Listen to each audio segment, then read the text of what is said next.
हाँ तो बच्चों, अब हम करेंगे yield value method, valuation of shares के लिए। पिछला जो आपने लेक्चर था उसमें हमने किया था इंट्रिंसिक वैल्यू मेथड, अब हम करेंगे यील्ड वैल्यू मेथड, शेयर का मूल्य पता करने के लिए। तो इसमें हमने क्या करना है, सबसे पहले देखना है टोटल प्रॉफिट कितना बनता है। तो क्वेश्चन में आपको प्रॉफिट दिए हुए हैं, उन सभी प्रॉफिट का आपने टोटल लगा लेना है। ठीक है, तो क्वेश्चन में आपको दिखा देते हैं प्रॉफिट में क्या क्या दिया है आपके पास।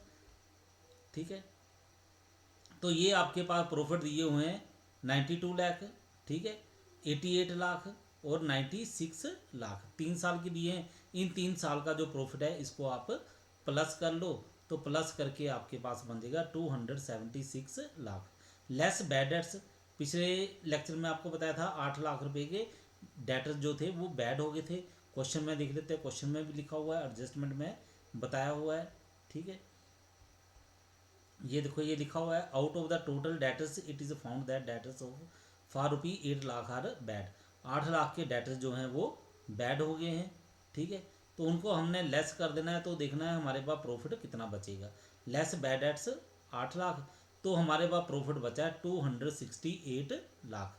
तो इसका एवरेज प्रॉफिट कर लेते हैं। ये प्रॉफिट कितना है, 3 साल का दिया है, तो 3 से डिवाइड किया तो एवरेज प्रॉफिट आ गया 89.33 लाख। ठीक है,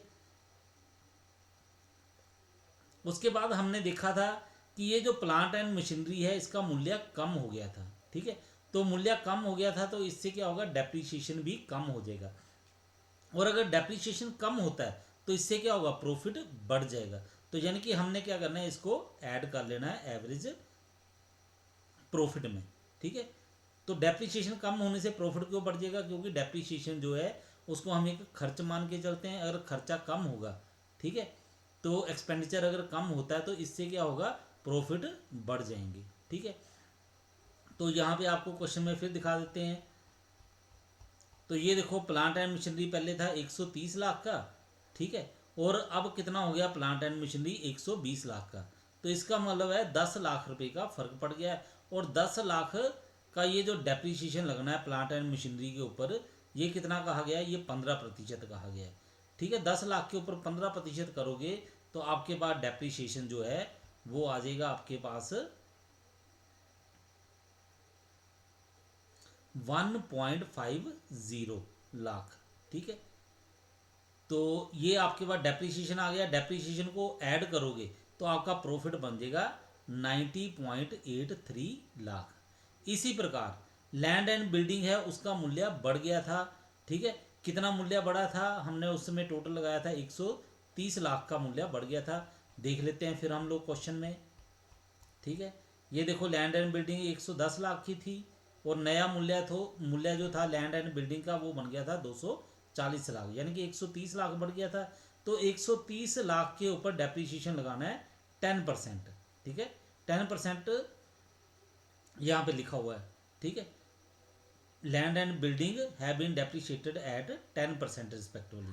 तो 130 लाख के ऊपर 10% करोगे तो आपके पास डेप्रीशिएशन जो है वो बन जाएगा 13.00 लाख, यानी कि 13 लाख रुपए। तो डेप्रीशिएशन बढ़ गया, तो बढ़ने से क्या प्रॉफिट कम हो जाएगा, इसलिए हम इसको लेस कर रहे हैं। तो हमारे पास प्रॉफिट आ जाएगा 77.83 लाख। उसके बाद प्रैक्टिस क्या कही गई है, क्वेश्चन में लिखा हुआ है कि 25% प्रॉफिट जो है वो ट्रांसफर किए जाएंगे रिजर्व में। ठीक है, ये देखो यहाँ पे क्वेश्चन में लिखा हुआ है, the company follows the practice of transferring 25% profit to general reserve. तो 25% प्रॉफिट जो है वो हमने ट्रांसफर कर देना है। ठीक है, तो ये आ जाएगा 19.46 लाख। तब प्रॉफिट आ गया हमारे पास जो डिविडेंड के लिए है वो बन जाएगा 58.37 लाख। ठीक है, ये 77.83 है, इसमें से ट्रांसफर टू जनरल रिजर्व जो किया है उसको माइनस कर दिया, हमारे पास आ गया 58.37 लाख। ठीक है, इसके बाद हमारा नेक्स्ट स्टेप है ये पता करना कि एक्सपेक्टेड वैल्यू ऑफ डिविडेंड वो क्या है, available dividend upon equity share capital multiply 100। Available dividend कितना है 58.37, इक्विटी शेयर कैपिटल कितनी है 200 लाख। ठीक है, मल्टीप्लाई 100। तो इसको आप कैलकुलेट करके देखो कैलकुलेटर पे, आपके पास आ जाएगा 29.185%। ये आ गई एक्सपेक्टेड वैल्यू ऑफ डिविडेंड। उसके बाद yield value of one share, ये जो आपके पास मेथड है, ठीक है, इसमें वैल्यू लगाओ तो एक्सपेक्टेड वैल्यू आ गई आपके पास है 29.185%, ये आ गया। ठीक है, ऊपर आ गया आपके पास जो रिटर्न लिखी हुई है वो कितनी कही गई है 10%, ये आ गया 10 मल्टीप्लाई 100।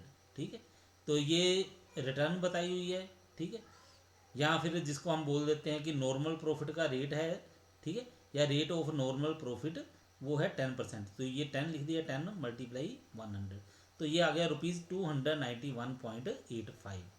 ठीक है, तो ये आ गया हमारे पास yield value of one share.